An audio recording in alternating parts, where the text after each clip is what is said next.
Hello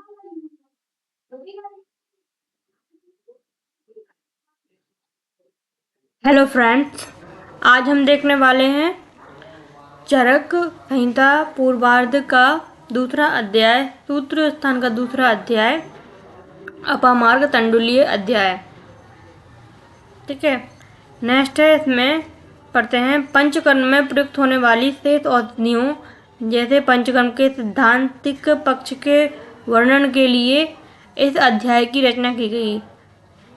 तो इसमें जो अपामार्ग तंडुलीय जो अध्याय का नाम है, तो उसमें अपामार्ग तंडुलीय का क्या अर्थ होता है वो आज देखने वाले हैं। तो इसमें देखते हैं, अपामार्ग बीज न कहकर जो अपामार्ग तंडुल कहा गया है, इसका तात्पर्य यह है कि केवल भूसी रहित चावल लेना चाहिए। जो छिलका रहित जिसे बोलते हैं वो क्या कहलाता है, भूसी रहित चावल लेना चाहिए। अतः अंकुर उत्पन्न करने योग्य ताजा अपामार्ग का बीज लेना चाहिए। ठीक है, अंकुर को उत्पन्न करने वाला जो ताजा अपामार्ग का बीज है वो लेना चाहिए। किसमें? अपामार्ग तंडुलीय अध्याय में बोला गया है। ठीक है, नेक्स्ट है, इसमें पंचकर्म अर्थ द्रव्य का संग्रह कौन कौन से होते हैं, एक बार इसका श्लोक पढ़ लेते हैं। अपामार्गस्य बीजानि पिप्ली मरीचानि च विडंग अन्यथ सिग्रूणि सरसपस्तु अम्बुरूणि च अजाजी च अजगंधा च पीलु एन्य एला हरेणुकामा पृथ्वीकाम सुरसा श्वेता कुटेरक फणिज्यको शीस बीज लैसुनम हरिद्रे लवणद्वयम ज्योतिषमती नागरम च दध्याच शीर्ष विरेचनम। ठीक है, शीर्ष विरेचनम यानी जो शिरोविरेचन के लिए उपयोगी द्रव्य होते हैं उनका वर्णन किया गया है।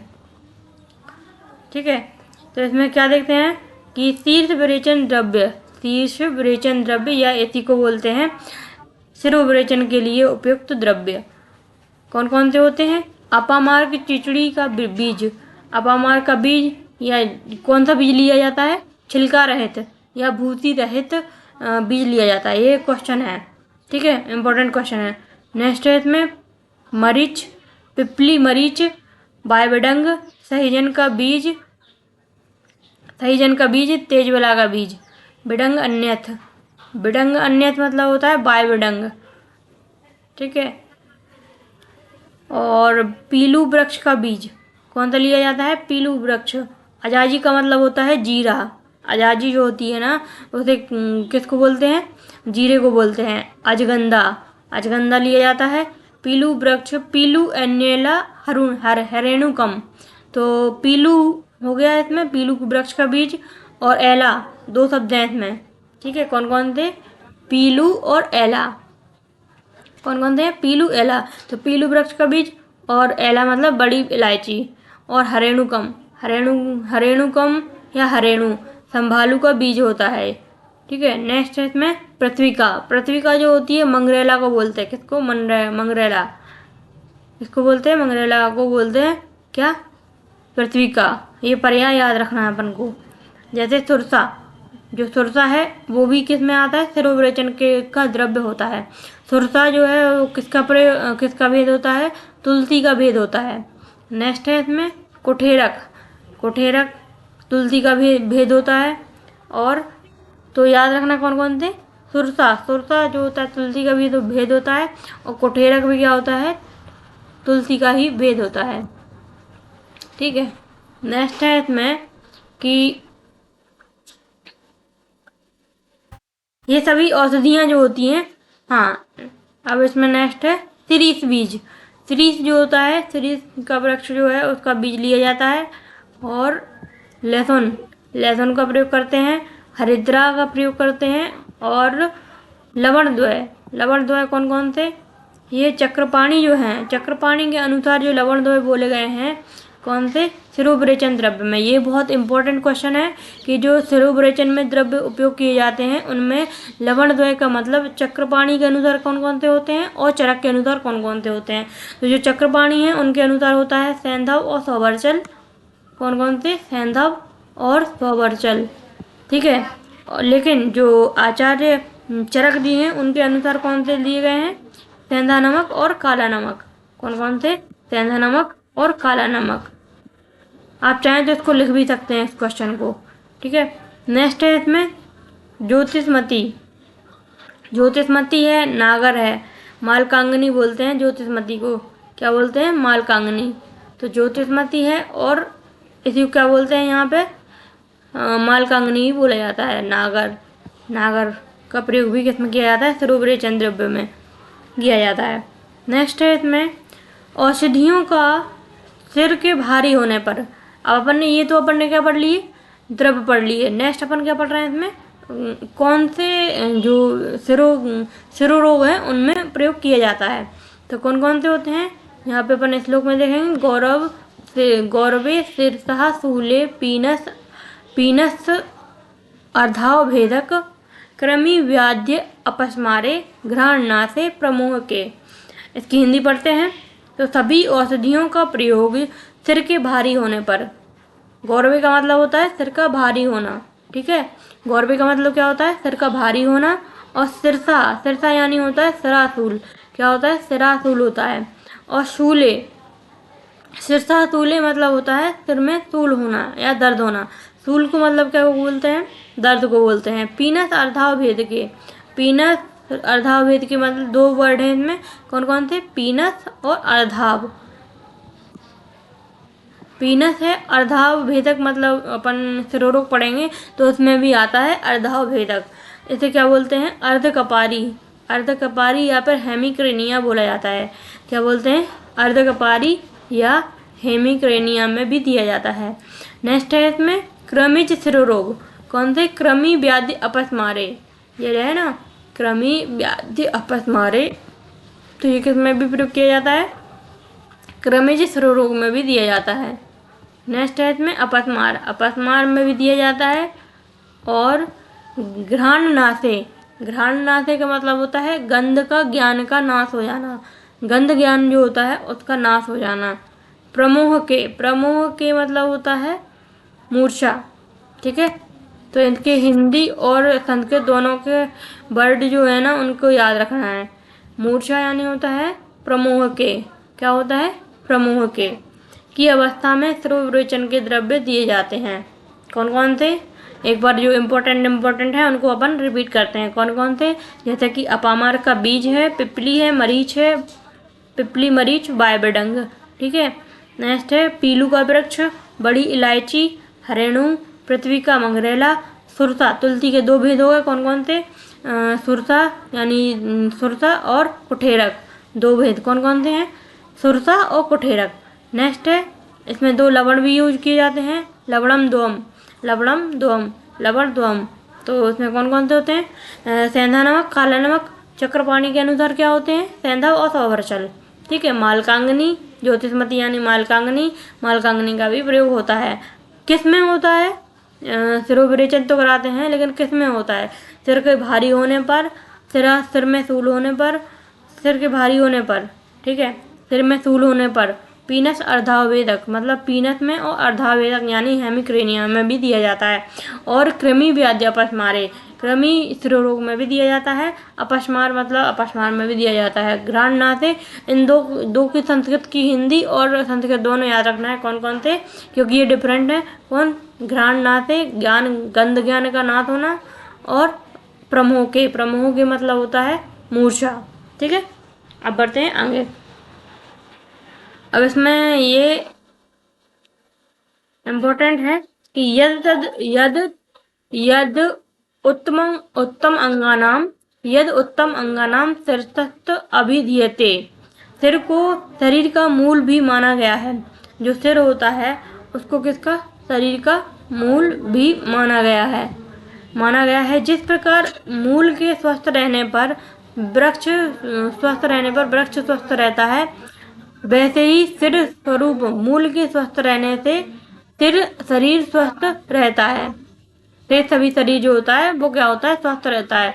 अतः सर्वप्रथम सर्वप्रथम क्या होता है, सिर के शोधन का वर्णन किया गया है। क्या किया गया है, सिर के शोधन का वर्णन किया गया है। ठीक है, नेक्स्ट है इसमें,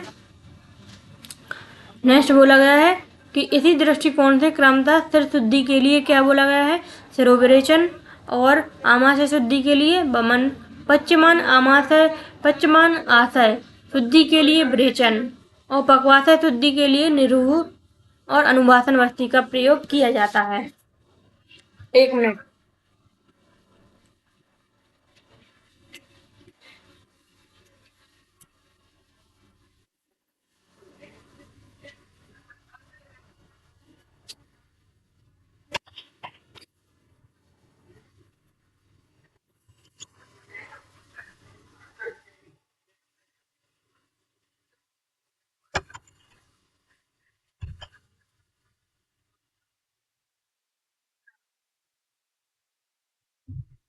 हम्म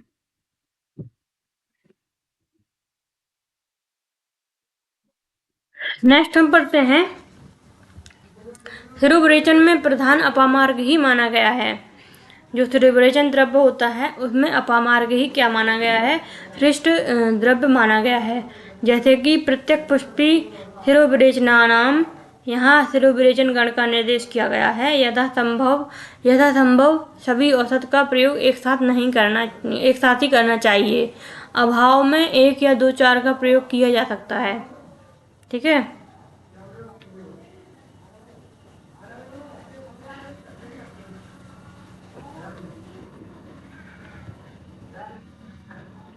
नेक्स्ट है इसमें मदनम, वमन द्रव्य और उनके प्रयोग। वमन द्रव्य और उनके प्रयोग कौन कौन से होते हैं, तो वमन द्रव्य कौन कौन से होते हैं, मदनम मधुकम निम्बम जीमूतम कृतभेदनम पिपलीकूट इक्ष्वाकु एन्य एला धामरगव आणी चा उपस्थिते श्लेष्म पित्ते व्याध्य अव आमाशय आश्रय वमनार्थम प्रयुंजित भिषक देहम दूषयन। तो वमन द्रव्य और उनके प्रयोग कौन कौन से हैं, वमन द्रव्य तथा उनके प्रयोग, मदन फल, मुलेठी, नीम, देखो बताएं, मदन फल, मुलेठी, मधुकम जो छोटी ऊ की जो मात्रा है उसमें क्या होती है, उसका मतलब होता है मुलेठी, और बड़ी ऊ की जो मात्रा होती है उसका मतलब होता है मध्य। ठीक है, तो मदन फल, मुलेठी, निम्ब से नीम, जीमूत से जीमूत, बंदाल बोलते हैं इसको, कृतभेदन तिक्त तरोई की पुष्प होता है कृतभेदन। ठीक है, पिपली कुर्च कौरैया इसे बोलते हैं, इक्ष्वाकु तितलौकी, और एला इलायची का प्रयोग किया जाता है। धामरगव, इन द्रव्यों का कफ और पित्त की वृद्धि, ये जो द्रव्य दिए गए हैं ना, उनका प्रयोग, द्रव्यों का प्रयोग कफ और पित्त की वृद्धि और आमाशय की व्याधियां होने पर वैद्य रोगी के शरीर को हानि न पहुंचाते हुए वमन के लिए प्रयोग करें। देखो, तो अपन को मेनली क्या देखना है, इम्पोर्टेंट द्रव्य देखना है, और किस दोष की प्रधानता में दिया जाता है, और किस कोष्ठ के जो व्याधियां होती हैं उनमें दिया जाता है। तो मेन चीज़ है, जैसे द्रव्य, तो वमन के लिए द्रव्य होते हैं वो कौन कौन से होते हैं, मदन फल, मुलेठी, नींब, जीमूत और कृतभेदन, पिपली, कुर्च, इक्ष्वाकु और एला धामरगव। और किस दोष की प्रधानता में दिया जाता है, वृद्धि में दी जाती है, कफ और पित्त की वृद्धि में दिया जाता है, और किसकी, आमाशय की व्याधियां जो होती हैं ना, उनमें होने पर वैद्य रोगी को क्या करे, शरीर को हानि न पहुंचाते हुए वमन के लिए प्रयोग करता है। ठीक है, नेक्स्ट है इसमें मदन फल जो होता है, मदन फल वमन द्रव्यों में सर्वश्रेष्ठ माना है। तो अपन को ये याद रखना है कि जो मदन फल है वो क्या है, मदन फल जो है वो क्या है, श्रेष्ठ क्या है, वामक द्रव्य है। जैसे ही अपन ने ऊपर पढ़ा था कि जो अपामार्ग बीज है, अपामार्ग बीज का प्रयोग किसमें किया जाता है, अपमार्ग बीज जो होता है उसका प्रयोग सिरोवरेचन में प्रमुखता किया जाता है। उसी प्रकार मदन फल का प्रयोग प्रमुखतः वमन के लिए किया जाता है। ठीक है, नेक्स्ट है, इसमें पढ़ लेते हैं इसको। एला को गुणों में वमन नाशक माना गया है। एला के जो गुण होते हैं, इलायची जो होती है उसके गुण जो होते हैं वो किसके, छर्दी नाशक होते हैं। क्या होते हैं, छर्दी नाशक या वमन नाशक होते हैं। सुश्रुत ने भी क्या बोला है, सुश्रुत ने भी मदन कुर्च जीमूत इत्यादि वमन द्रव्यों का परिग्रहण करते हुए सूत्र स्थान के 39वें अध्याय में एला का नाम नहीं लिया है।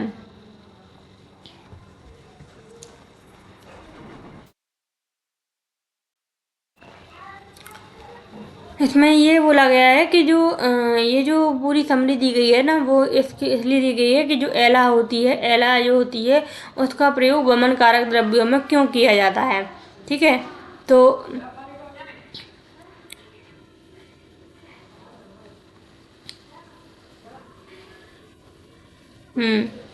लेकिन लास्ट में यही लिया गया है कि जो सब तथ्यों के कारण कुछ लोग जो होते हैं वो कुछ लोग वमनार्थ एला की पत्तियों का प्रयोग करने को कहते हैं। ठीक है, तो आचार्य चरक ने ये क्वेश्चन बन सकता है कि जो आचार्य चरक है उन्होंने एला को क्या माना है, एला को वामन कारक द्रव्य माना है, लेकिन जो आचार्य सुश्रुत है उन्होंने एला को वमन कारक द्रव्य नहीं माना है, जैसे यहाँ पे लिखा भी गया है, एला को नहीं माना है। ठीक है, नेक्स्ट है, इसमें अपन विरेचन द्रव्य देखते हैं। तो फिर वही कंडीशन के द्रव्य कौन कौन से हैं, कौन से दोष की वृद्धि में दिए जाते हैं और किस आशय के शुद्धिकरण के लिए दिए जाते हैं। तो सबसे पहले देखते हैं द्रव्य कौन कौन से हैं। त्रिव्रत यानी सफ़ेद निसूत, त्रिव्रत है, त्रिफला है, त्रिव्रत, त्रिफला, दंती, नीलिली, सप्तला, वचाम, कंपिल्लक, गवाक्षी, क्षीरणम, उदकीरकार्यम, उदकीरकाम। ठीक है, तो इसमें एक बार हिंदी में पढ़ लेते हैं अपन कि कौन कौन दिए गए हैं। त्रिव्रत, त्रिव्रता मतलब होता है सफ़ेद निशोध, सफ़ेद निशोध। और त्रिफला, त्रिफला है, दंती, नीलिनी, नीलिनी मतलब होता है नील का फूल। ठीक है, और सप्तला, सप्तला होता है, सप्तला शतधारियाँ सेहुंड या सातला बोलते हैं इसी को। और बचाम मतलब होता है कड़वा बचा। कंपिल्लक, कंपिल्लक भी विरेचन के लिए दिया जाता है, कबीला जैसे बोलते हैं, कंपिल्लक है।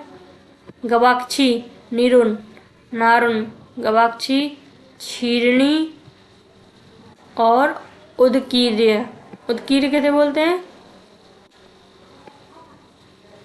उदकीर्य करंज का पर्याय है। उत्कीर्य जो है वो किसका पर्याय है, करंज का पर्याय है, ये याद रखना अपन को। उत्कीर्य किसका पर्याय होता है, करंज का पर्याय होता है। नेक्स्ट है पीलू, तो पीलू जो है वो भी दिया जाता है आरगवद। ठीक है, आरगवद, अमलतास की मज्जा, इनका भी प्रयोग किसमें किया जाता है, विरेचन में किया जाता है। कौन सा, आरगवद या अमलतास की मज्जा का प्रयोग किया जाता है। मुनक्का का प्रयोग, मुनक्का जो है वो किस में आती है, द्राक्षा। हाँ, द्राक्षा का प्रयोग भी क्या होता है, विरेचन में किया जाता है। मुनक्का, द्रवंती, द्रवंती है जैसे बड़ी दंती बोलते हैं। निचुल, जलवेद या हिज्जल, इन औषधियों का। तो इनमें जो इम्पोर्टेंट है वो याद रखना अपन को, कौन कौन थे, जैसे कि त्रिव्रत, त्रिफला, दंती, नील का फूल, सप्तला। ठीक है, उसके बाद है कड़वावच और कंपिल्लक, उदकीर करंज, पीलू, पीलू को लिया जाता है, आरगवद लिया जाता है, मुनक्का, द्रवंती। ठीक है, ये क्या है, प्रमुख औषधियाँ हैं। इसमें भी जो मेन है वो कौन सी है, त्रिव्रत, त्रिव्रत जो है वो। ठीक है, तो अपन ने 3 चीज़ें पढ़ी हैं, कौन कौन सी, विरेचन द्रव्य और वमन कारक द्रव्य और और विरेचन कारक द्रव्य। तो जो विरेचन कारक द्रव्य थे उसमें कौन सा था, आरगवद नहीं, अपमार्ग, और जो अपमार्ग मेन था। वमन कारक में मदन फल मेन था और विरेचन कारक में त्रिव्रत मेन है, मेन औसत द्रव्य है। ठीक है, अब है त्रिवृत मूल सभी विरेचन द्रव्यों में श्रेष्ठ माना गया है ना। ये क्या है, श्रेष्ठ माना गया है। जैसे विरेचने त्रिव्रन मूलम श्रेष्ठम आहोर नीचनी कल्प स्थान में बोला गया है, सर्वप्रथम नामकरण किया गया है। गंगाधर और चक्रपाणि ने क्षीरणी से दूधिया का ग्रहण किया है। किसका, दूधिया। लेकिन आजकल व्यवहार में क्षीरणी स्वर्ण क्षीरणी का ग्रहण किया जा रहा है। ठीक है, तो ये क्वेश्चन पूछा जाता है कि जो आचार्य गंगाधर और चक्रपाणि है, गंगाधर और चक्रपाणि ने क्षीरणी से क्या माना है, दूधिया लिया है। लेकिन अभी के टाइम पे क्षीरणी से क्या लिया जाता है, स्वर्ण क्षीरणी लिया जाता है, स्वर्ण क्षीरी लिया जाता है। पकवासा को मुख्य रूप से बात का स्थान माना गया है। जो पकवासा होता है उसको मुख्य रूप से क्या माना गया है, बात का स्थान माना गया है। ठीक है, लेकिन पच्यमान आशय पित्तम स्थान माना गया है। पच्यमान आशय जो है वो पित्त का स्थान माना गया है। पच्यमान स्थान जो है वो किसको, आशय किसको माना गया है, पित्त का स्थान माना गया है। तो इस प्रसंग में क्या बोला गया है कि पकवासय और पकवासय का अभिप्राय पच्यमान आशय से ही समझना चाहिए। ये है बहुत इम्पोर्टेंट क्वेश्चन कि जो अपन यहाँ पे अभी देखते हैं, कहाँ पे, ये रहा, ये जो क्वेश्चन है पक्वासय गते, क्या है, पक्वासय गते। तो पक्वासय गत का मतलब होता है, तो पक्वासय जैसे कि विरेचन द्रव्य है, तो विरेचन किस दोष के लिए प्रमुख बोला जाता है, पित्त के लिए। किसके लिए बोला जाता है, पित्त के लिए, ना कि बात के लिए। तो जो यहाँ पे फिर पक्वासय शब्द का वर्णन क्यों किया गया है, तो यहाँ पे जो पक्वासय शब्द लिया गया है वो मेनली किसके लिए लिया गया है, पच्यमान आशय के लिए दिया गया है, जो कि किसका स्थान होता है, पित्त का स्थान होता है। तो यहाँ पे क्या होता है, अपन को कन्फ्यूजन होती है कि जो पक्वासय गत है, पक्वासय गत, यहाँ पे श्लोक दे दिया जाएगा कि पक्वासय गत दो से ब्रेक अर्थ प्रयोज्यते, जैसे कि यहाँ पे फिल इन द ब्लैंक बना दिया क्वेश्चन, पक्वासय गते दो से फिल इन द ब्लैंक प्रयोजित। तो यहाँ पे अधिकतर बच्चे क्या लगाएंगे, बस्ती का प्रयोग करेंगे, लेकिन ऐसा नहीं है। यहाँ पे जो पक्वासय गते दो से ब्रेक अर्थ प्रयोजित, ये इसका कंप्लीट सेंटेंस होगा। ठीक है, तो यहाँ पे जो पक्वासय गत का अर्थ लिया गया है ना, वो पच्यमान आशय से लिया गया है। किससे लिया गया है, पच्यमान आशय से लिया गया है। तो ये बहुत इम्पोर्टेंट क्वेश्चन है। ठीक है, पच्यमान आशय का प्रयोग किया गया है। पाटला, अब है आस्थापन बस्ती। आस्थापन बस्ती जो होती है उसके द्रव्य, तो आस्थापन बस्ती के मेन टॉपिक अपन पढ़ रहे हैं। पाटला चा अग्निमंथा चा बिल्व स्योनाक मेहो चा काशमर्य थालपर्णी प्रश्नपर्णी निदिग्धकम। ठीक है, तो इसकी हिंदी पढ़ते हैं। इसमें लिखा है पाटला, पाटला यानी पाढल, अग्निमंत अरणी, बिल्व यानी होती है बेल की गुद्दी, और स्योनाक सोना पाटा, काशमर्य गंभार को बोलते हैं, गंभार का पर्याय होता है काशमर्य। काशमर्य किसका पर्याय होता है, गंभार का। ठीक है, जो काशमर्य होता है वो किसका पर्याय होता है, गंभार का पर्याय होता है। थालपर्णी सरीवन होता है, प्रश्नपर्णी प्रतिवन होता है, और निदिग्धकम किसका होता है, भटकटैया रेंगनी। ठीक है, इनका जो पर्याय है निदिग्धकम का पर्याय है।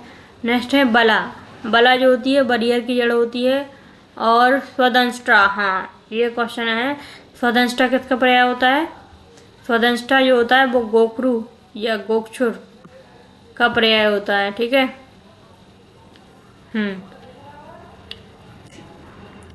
क्या बोला मैंने कि जो स्वदंष्ट्रा जो होता है ना, स्वदंष्ट्रा किसका पर्याय होता है, स्वदंष्ट्रा गोखरू या गोक्षुर का पर्याय होता है। बृहतिम एरंड, बृहति जो होता है बनभंडा होता है, एरंड होती है। पुनर्नवा होता है यवान कुलथान यानी होता है यव और कुल्थी। ठीक है, यव और कुल्थी, यवान कुलथान इनका प्रयोग होता है। और लवण में क्या होती है, लवणानी, स्नेहश्च लवणानी। ठीक है, स्नेह का भी प्रयोग होता है, लवण का भी प्रयोग होता है। उदावर्त विबंध, उदावर्त और विबंध जैसे रोगों में दिया जाता है। किसमें? उदावर्त और विबंध जैसी बीमारियों में दिया जाता है, रोगों में दिया जाता है। इसकी एक बार अपन क्या करते हैं, हिंदी पढ़ लेते हैं। क्या थे? जैसे कि पाटला, अग्निमंथ, अरणी, बेल की गुद्दी, सोनापाटा, काशमर्य, सरीवन, पिठीवन और भटकटैया। ये जो डिफरेंट वर्ड हो जाते हैं ना, उनको याद रखना चाहिए। तो भटकटैया या जो रेंगनी है वो किसका होता है? निदिग्धिका। निदिग्धिका का पर्याय होता है। बरियरा बला जो होती है वो क्या होती है? बरियरा की जड़ होती है। गोखरू यानी गोखरू, यहाँ पे स्वादंष्टा लिखा है तो ये किसका है? गोखरू का पर्याय है। बृहति, एरंड, सा पुनर्नव, पुनर्नवा, पुनर्नवा है। और यवान, कुलथान। यवान से यब हो गया, कुलथान से कुलथी। कोला नहीं, कोल जो होता है वो बेर का पर्याय होता है। ठीक है, बेर का पर्याय। गुड़ुचि, गिलोय, मदनानी, मेनफल। ठीक है, पलाश, कृतर्ण का तृण, गंध तृण से बोलते हैं। च्यव, स्नेहाश्च। स्नेह में कौन कौन थे? तेल, घृत, वसा, मज्जा, ये तेल भी लिया जाता है। ठीक है, उसके बाद है सभी नमक। सभी नमक और सभी तेल। सभी नमक और सभी तेल लिए जाते हैं। क्या? सभी नमक लिए जाते हैं और तेल का प्रयोग किया जाता है। किसमें? आस्थापन बस्ती में। इन औषधियों का प्रयोग उदावर्त, विबंध। उदावर्त क्या नहीं होता है? डकार, जो खट्टी डकारें होती हैं वो। और विबंध मतलब होता है जो कॉन्स्टिपेशन का लक्षण होता है, पेट साफ, बंधा बंधा सा फील होना, सही से साफ नहीं होता है, उसमें किसका प्रयोग किया जाता है? आस्थापन बस्ती का प्रयोग किया जाता है।